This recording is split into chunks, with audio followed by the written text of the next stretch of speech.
demandé de noter face à la situation aujourd'hui qu'on vit, face à tout ce qu'on subit, face à l'ensemble des décisions qui sont prises par le gouvernement. Je pense qu'aujourd'hui, il est important qu'on puisse essayer d'avoir un maximum de témoignages sur la situation, c'est-à-dire sur ce qu'on vit, sur ce que l'ensemble des personnes vivent aujourd'hui. Je pense qu'on a le temps d'y réfléchir. Et aujourd'hui, l'objet de ce live est un appel à témoins sur l'ensemble des victimes du coronavirus, des proches de victimes, tous ceux qui le subissent aujourd'hui, d'une façon ou d'une autre, par le pire des cas, dans le meilleur des cas quand ça guérit.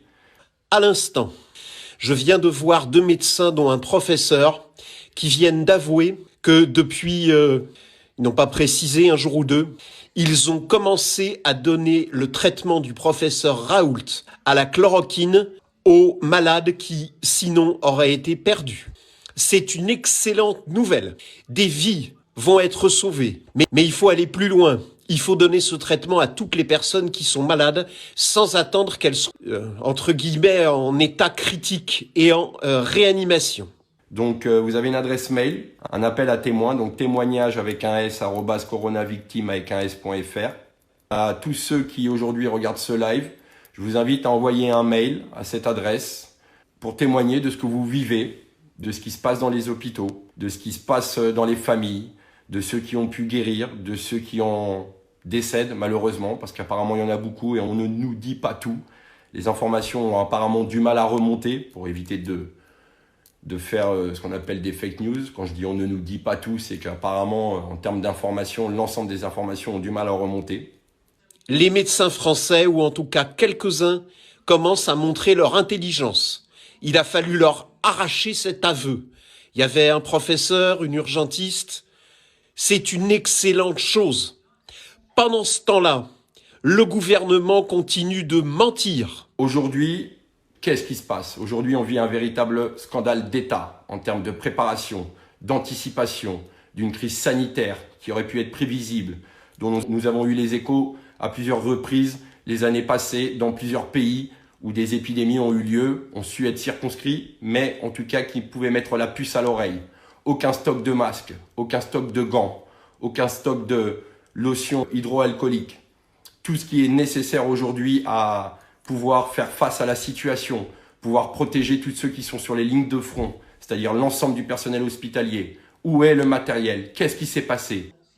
Et continue à ne pas vouloir traiter les gens avec la chloroquine. Il veut simplement un vague essai clinique avec 100 patients sur plusieurs semaines pour voir. Il va falloir que l'État, le gouvernement puisse rendre des comptes, et pas que le gouvernement actuel, parce que au niveau du budget des hôpitaux, au niveau de la dégradation du service public qu'est l'hôpital aujourd'hui, d'avoir fait de la santé un business, d'avoir fait de la santé un profit, d'avoir fait de la santé du pognon, voilà le résultat aujourd'hui. Il va falloir qu'aussi l'ensemble des gouvernements passés, l'ensemble des présidents passés tirent le bilan négatif de ce qu'ils ont fait.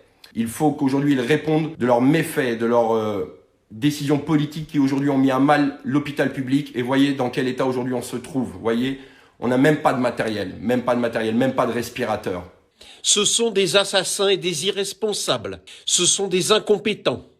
Dieu merci, encore une fois, 1 ou 2 professeurs, et maintenant, je suppose qu'il va y en avoir beaucoup, ont pris conscience de la réalité et de la vérité qui a été prouvée. Quand on entend aujourd'hui les révélations du ministre Madame Buzyn, un vrai scandale d'État qui avait averti le gouvernement du tsunami qu'on allait prendre en pleine tête, de ce qui allait se passer, et que pour préserver leur petite chapelle, l'ensemble des politiques ont maintenu le vote au municipal, à savoir que le vote au municipal engendre un énorme contingent de policiers, de beaucoup de choses au niveau de l'État qui auraient pu servir à une veille sanitaire.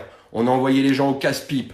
On est là en train de gueuler sur les gens qui vont sur les bords de Seine. Ça fait des semaines qu'on nous dit « c'est pas grave, c'est qu'une petite grippe, ça va passer ». On nous a menti, Aujourd'hui, je suis bête et méchant, je regarde la télé, on me dit qu'en Chine, ça baisse. Tous les Chinois portent un masque.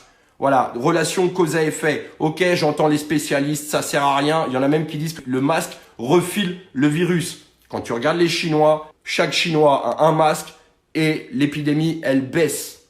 Les médecins, ils sont en combinaison de cosmonautes pour soigner. Ils arrivent à faire des hôpitaux en 15 jours. Les Chinois arrivent à faire des hôpitaux en 15 jours et on n'est même pas capable, nous, en France, de fabriquer des masques. Si guerre il y a, où est l'économie de guerre?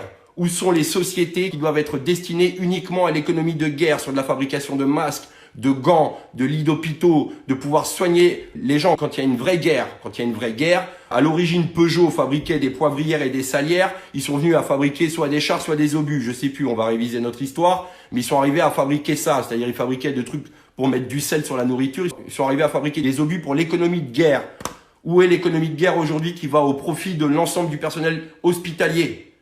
Donc, cet appel à témoins est fait pour avoir l'ensemble des témoignages du personnel hospitalier de ce qui se passe aujourd'hui dans les hôpitaux, de l'ensemble des gens qui sont tombés malades, de ceux qui s'en sont sortis. Malheureusement, les témoignages de proches de victimes qui, eux, n'ont pas pu s'en sortir.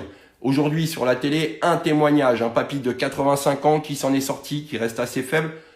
Grâce à Dieu, il s'en est sorti, c'est bien. Grâce aux médecins, il s'en est sorti. Grâce au personnel soignant, il s'en est sorti. Mais combien sont morts aujourd'hui? Je lance un appel solennel et je demande qu'il soit relayé surtout dans tous les hôpitaux où il y a des services d'urgence et de réanimation. Regardez les vidéos du docteur Raoult. Il explique clairement son traitement et le dosage. Suivez ce qu'ont fait les Chinois. Suivez ce que font les Américains. Sauvez des vies.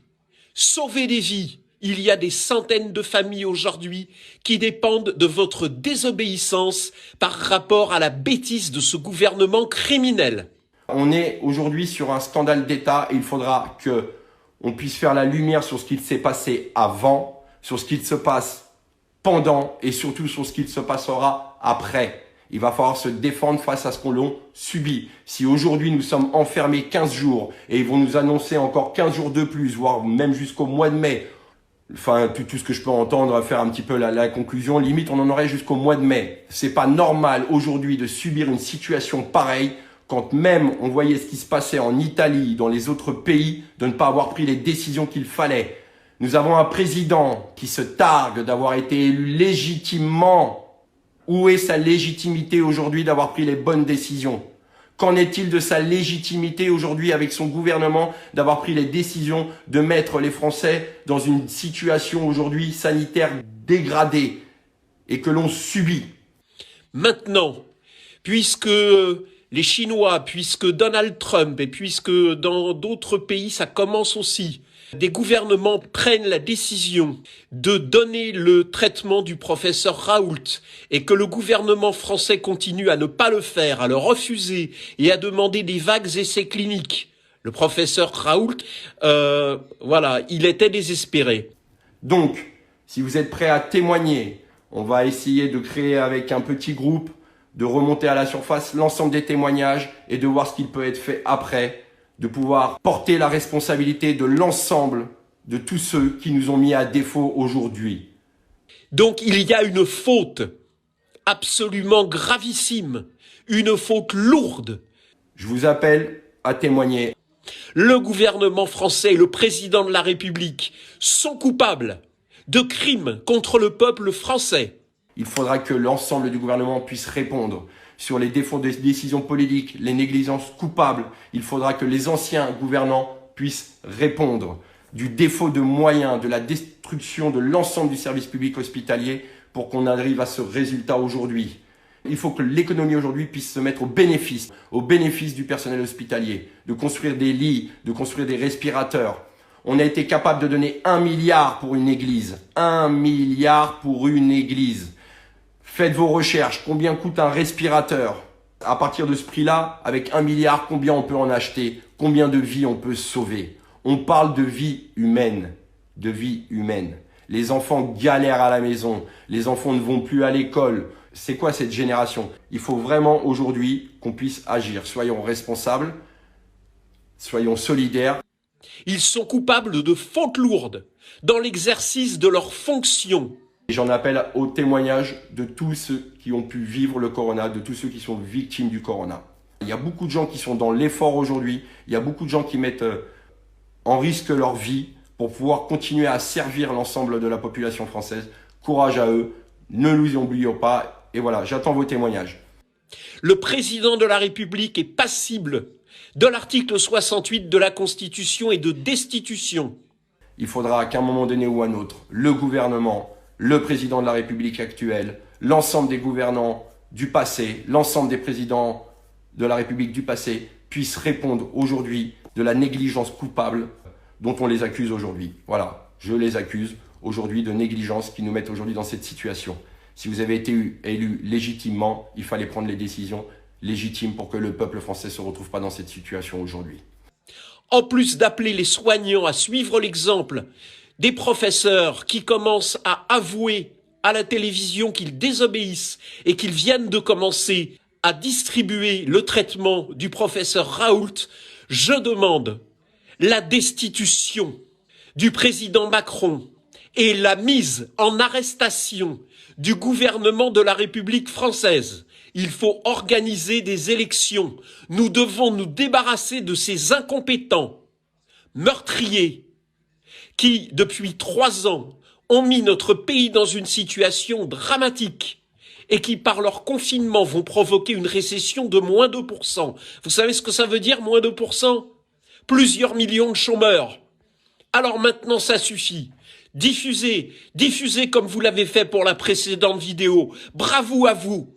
Bravo, vous avez été fantastique et vous êtes peut-être pour quelque chose dans le fait qu'un certain nombre de soignants maintenant ont changé d'avis et désobéissent au gouvernement. Et allez voir les vidéos sur YouTube du professeur Raoult. Écoutez ce qu'il dit. Écoutez. Peut-être qu'on y est pour rien, mais peut-être qu'on y est pour quelque chose. En tout cas, on agit, on résiste et on se bat. J'en appelle au témoignage de tous ceux qui ont pu vivre le corona, de tous ceux qui sont victimes du corona.